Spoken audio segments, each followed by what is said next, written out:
I had a viewer leave this comment in the comment section to one of my videos.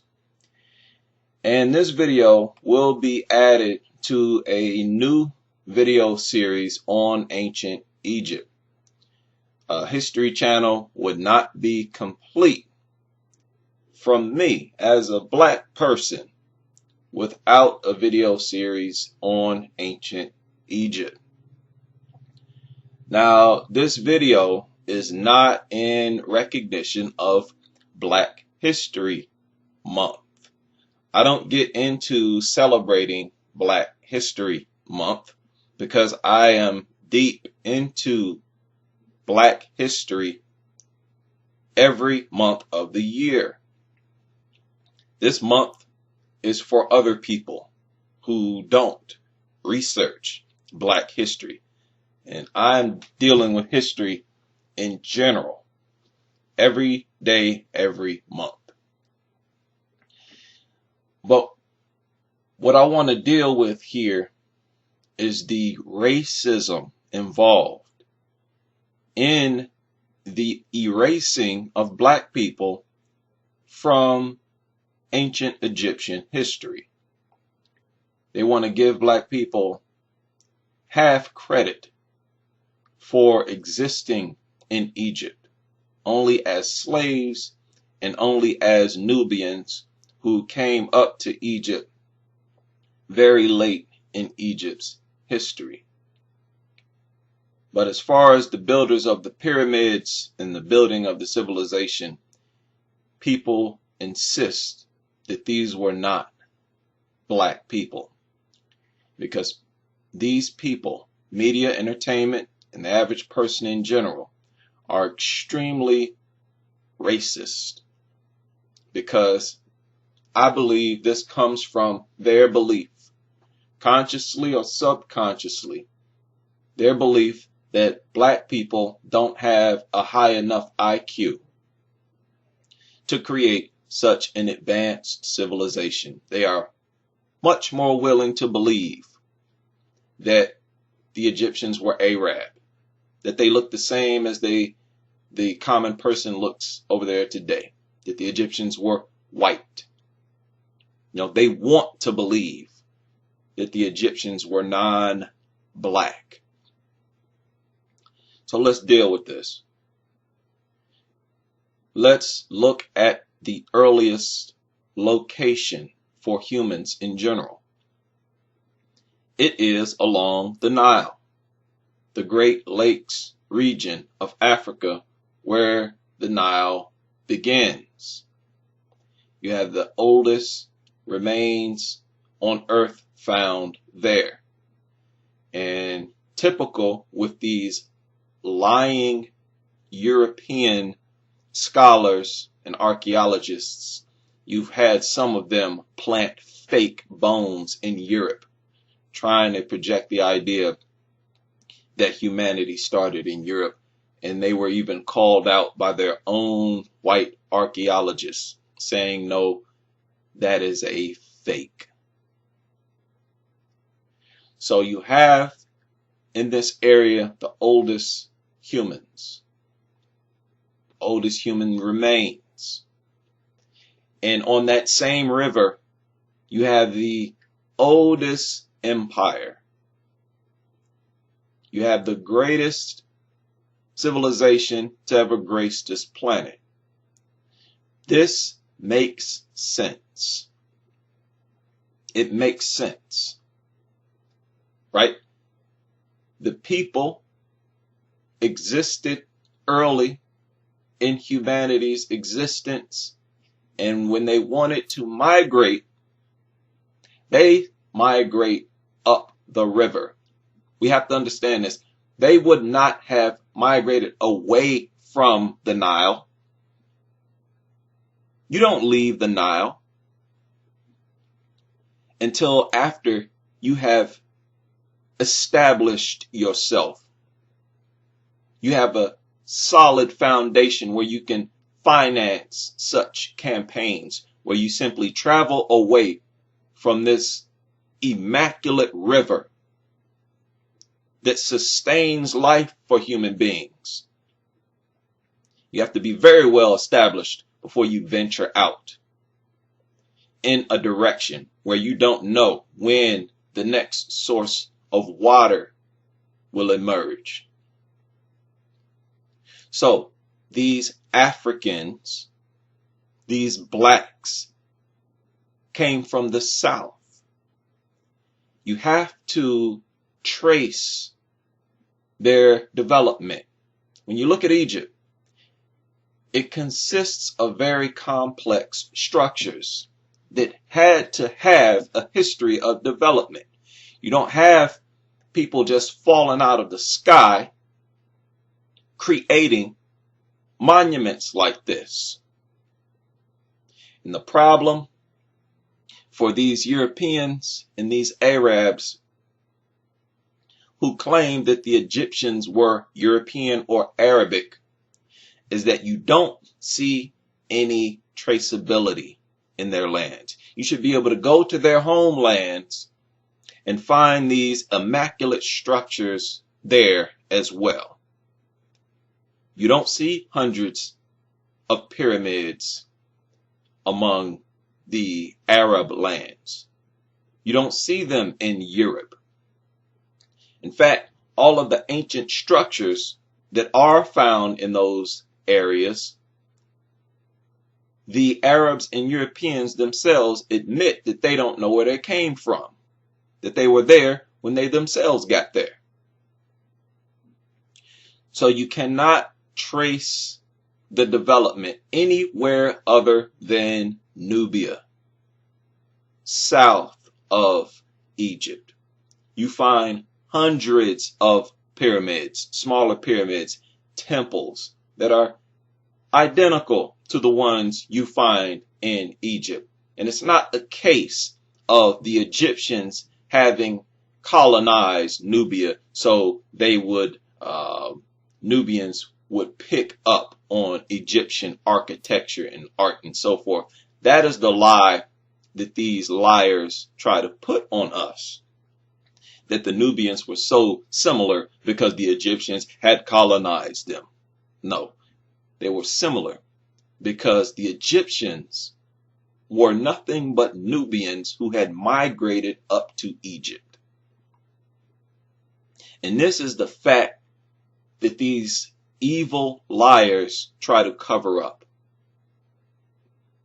Right? So you have traceability only among sub-Saharan Africans.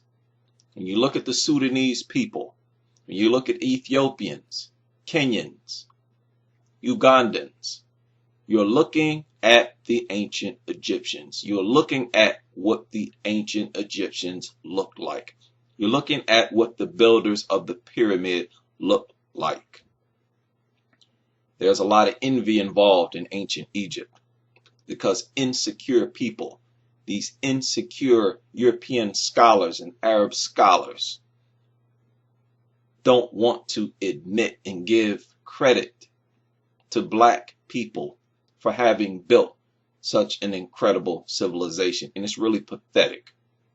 Blacks are not in a high position of power today. They're at the bottom of the ladder.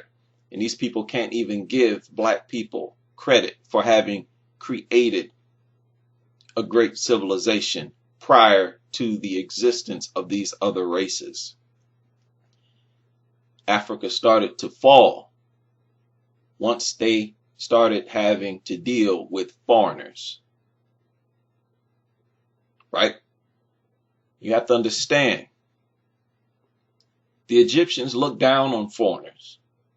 They would not mix with foreigners.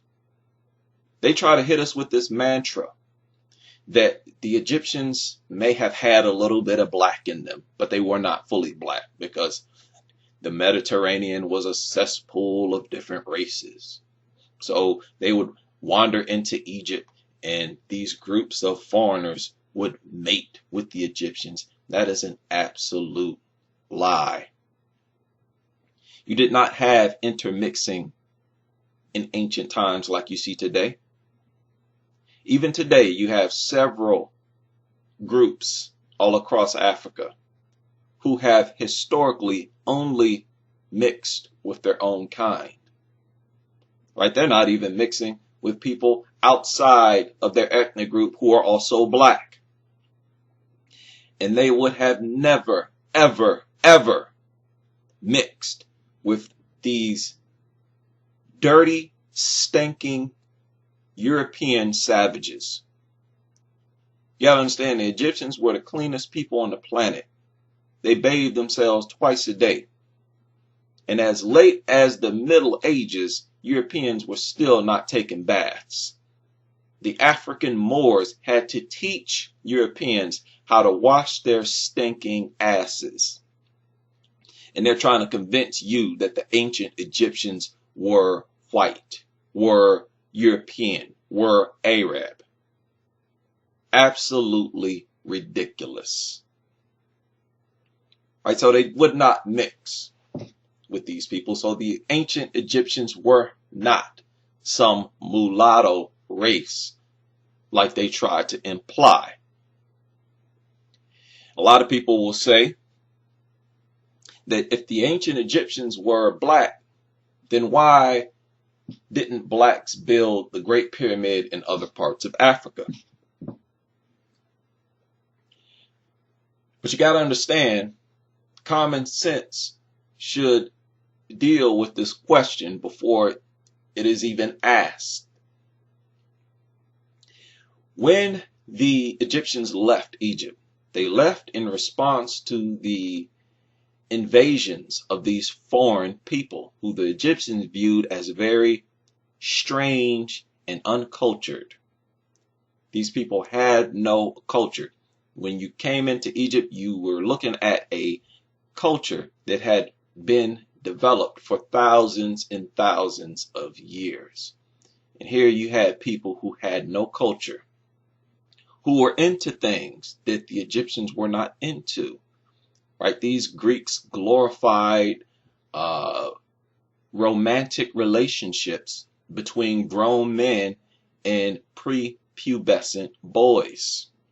Right? Boys who were not even teenagers yet. They viewed the hairless body of boys as beautiful. The Egyptians were horrified by these people. You have to understand it took a lot for them to make the decision to leave their homeland, to leave Egypt. But they had to, because they were not willing to stay around these cultureless savages.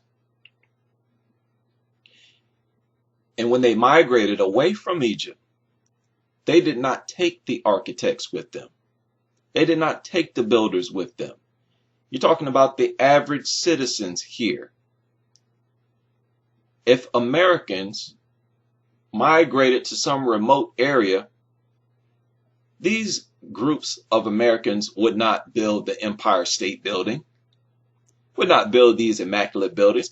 You no longer have the infrastructure, the social organization, the equipment, the tools, the masons, the mathematicians, so on and so forth. That is why you did not see it. And that is why so many villages emerged across Africa. Because you had these migrations of people who had to start over from scratch, who had to start to build for themselves, even though they themselves had never been builders. And the true builders and architects that existed in Egypt, most of them stayed with the conquerors because they wanted to preserve their position in society. So they began to build for the conquerors. And that is the only reason you see structures over there in Greece, right? They themselves, the Europeans, did not have the development to build those structures. That's why even Europeans admit that the Greeks have an unusual beginning, because it's like they popped out of nowhere and started building these immaculate buildings. Right after the Dark Ages, they are said to have started all these building projects, and it came out of nowhere. No, it came out of nowhere because the people who had already had the development was engineering these temples and buildings for them. Right? So you have all these villages all across Africa. Many of those homes are built with high quality. So they did a good job having to start over from scratch. And that is why you don't see the Great Pyramid all over Africa. They had destroyed Egyptian civilization, social organization. And the people had to migrate and scatter all across Africa. And notice, they migrated into Africa. They did not migrate in the same direction where these foreigners were coming from. They migrated towards their own people, other Africans. Right? So be sure to understand that. You look at the art of the Egyptians. You look at the figures, the human figures. Understand, their postures are traditionally African. When you look at the European art, they don't share enough artistic similarities with the Egyptians to have actually been the Egyptians. Same with all these other groups. The Europeans like to catch themselves in motion, doing something, looking this way, looking that way, in motion. The Egyptians had poses, upright poses, hands down by your side. If you're sitting, hands down by your side, sitting on your lap. They may have 1 foot forward or something. There's culture involved in that. You're looking at thousands of years of culture. Africans in general are known for preserving culture from very ancient times. When you look at these poses and postures they are identical to the poses and postures you find all throughout Africa. A lot of people look at the faces of some of the statues and say, oh, that doesn't look like a black person, forgetting the fact that several Ethiopians have these sharp, keen features. Many blacks have these features. Blacks are known as the people with a very diverse genetic makeup. Black people produce people with thin lips, sharp noses. You see, aside from that, the statues in Egypt were not made to look exactly like the person. Y'all understand that? Because this is a tradition among Africans. When you look at the Dogon figures, for example, look at the faces. Tell me, do you believe that these look like African people? If you were to find these figures somewhere, would you guess that the people who made these were African? No, you would not. Why don't they look exactly like the people? Because that was considered vulgar among the Egyptians. You create a symbolic figure, right? So you cannot use this argument that they didn't look exactly like blacks or whatever, because you have human figures all across Africa, too many to name in one video, where the figures themselves don't resemble the people. Right? That is tradition. On top of that, you have an endless number. Over 80% of Egyptian statues have had their faces mutilated. And you can tell that it was a campaign that they intended to mutilate the faces to hide the race of the people, trying to hide the fact that they were black. It's pretty pathetic, again, that these people can't even give black people credit for having their moment in the sun. So the figures don't always look like people. You also have the religion, the spiritual worship of the Egyptians. It is traditionally African. I don't know how many people know this, but all across Africa, you find a pattern of people, groups, who hold their ancestors in very high regard. The spirits of their ancestors is really a middle man. They see the creator as too distant from themselves, the living. But they themselves, they have the blood and the flesh of their ancestors, right? Their ancestors have crossed over to the other side. They've transcended. So they feel closer to their ancestors. So they would pray to the Creator through the spirits of their ancestors. Right? Many would invoke the spirits of their ancestors. When you look at the Egyptians, they were the exact same way. They held the spirit of their ancestors in extremely high regard. If the Egyptians were to come back today, not that they ever went anywhere, but if the ancient Egyptians, those who existed during the empire, if they were to come back today, they would identify with one group and one group only in regard to their worship, and that is with what they call sub-Saharan Africans. Right? When you talk about the priesthood and so forth, you find that among different groups all across Africa. Yoruba are a good example. Speaking of Yoruba, it is not a coincidence that one of the Orisha, the child of Obatala, is really identical to the Egyptian god Bes. Coincidences like that don't just happen. You have the tongue, you have the skull necklace.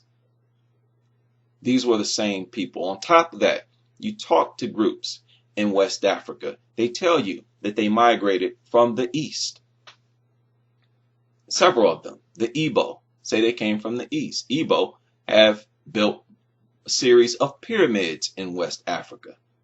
Those step pyramids in West Africa by the Igbo people. Many of the words in the Igbo languages, the Yoruba, are identical to the words of the Egyptians. The oldest people in the world, the Batwa, or the Twa. The word Batwa, I was told by an Egyptian, not by a Yoruba man. He said the word Batwa means our own. Our own. Why? Because the Batwa are the oldest people in the world, and they are the first people to populate Egypt. Right? So you have similarities across Africa that you don't have among any other groups. And that's the moral of the story. There are just too many similarities between the ancient Egyptian civilization and African civilizations all across Africa for the Egyptians to have been anything other than African. Right? So you have the veneration of ancestors, something you don't find among Europeans. That is not a tradition of Europeans to venerate their ancestors, the spirits of their ancestors. These foreigners were not spiritual people like that. They were seen by the Egyptians as spiritually dead people. It's one of the reasons they wanted to get away from these foreigners. Right? You also have various other things, jewelry, that are essentially identical to the jewelry made by the Egyptians. These things are not coincidence. Talked about languages, and it's very deep. Endless number of words that are identical and have the same meaning of the ancient Egyptians. Customs, principles, deities. Again, Yoruba is a good example. Multiple deities. When you're talking about Olodumare, study this. That is Ra.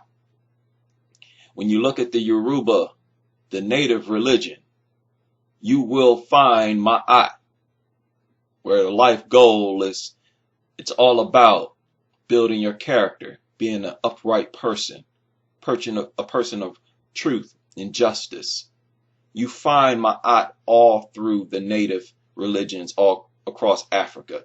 And these are the greatest religions, if you want to call them that, to ever grace this planet. And it's unfortunate that so many Africans believe that the fake religions, the copycat religions that these foreigners created are superior to their own.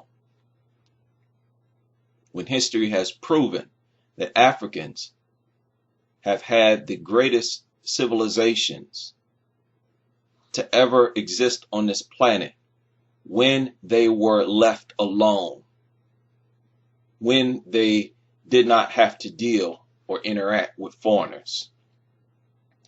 You have the Mangbitu people. This is not coincidence. The Mangbitu people who elongated their skulls at birth. You find, once again, the same tradition among the ancient Egyptians. Not all of them, just among the group that Akhenaten belonged to. Right? Queen T, Amenhotep III, Akhenaten's offspring, Nefertiti. And that is exactly why the British went down to the Congo and forced the Mangbitu to stop elongating their heads. Think about that. Why would they do that? The Mangbitu people are not bothering you by elongating their head. They wanted to put an end to the proof, to the evidence. These are a bunch of sick people who are envious of African history. And they've created an entire campaign, Egyptology, to try to steal African people's history and claim it for their own. It's one of the most sick dynamics in existence. It is absolute devilish, demonic behavior. You have the Harmer people. This is not coincidence. With the hairstyles and the jewelry, right? You have the Dogon who tell you that they got their knowledge of the cosmos from Egypt. They tell you that they migrated from Egypt. Their knowledge of Sirius, star system. They tell you it came from Egypt. Right? You see the traditions. You see the animal-headed humans that is replicated among the Dogon. You don't find this among other people. Right? You see ancient Egyptian culture saturated deeply among Africans and Africans only. You even have the Ka of Egypt found among the Dogon. And then among the Dogon, it's called the Kanaga. But, of course, a European would tell you, oh, that's just coincidence. Right? Igbo pyramids. You have an endless amount of proof among the sub-Saharan African. They tell you, when you study African people, they tell you who the ancient Egyptians were. And you find these similarities only among African people. So, when I see these documentaries and shows about ancient Egypt, and I see the producer bending over backwards to find non-blacks, to find whites and Arabs to play the role of ancient Egyptians, it is offensive and funny at the same time. But a video like this, video like these, have to be made because the truth has to be put out there, because these liars are too sick and racist to do it.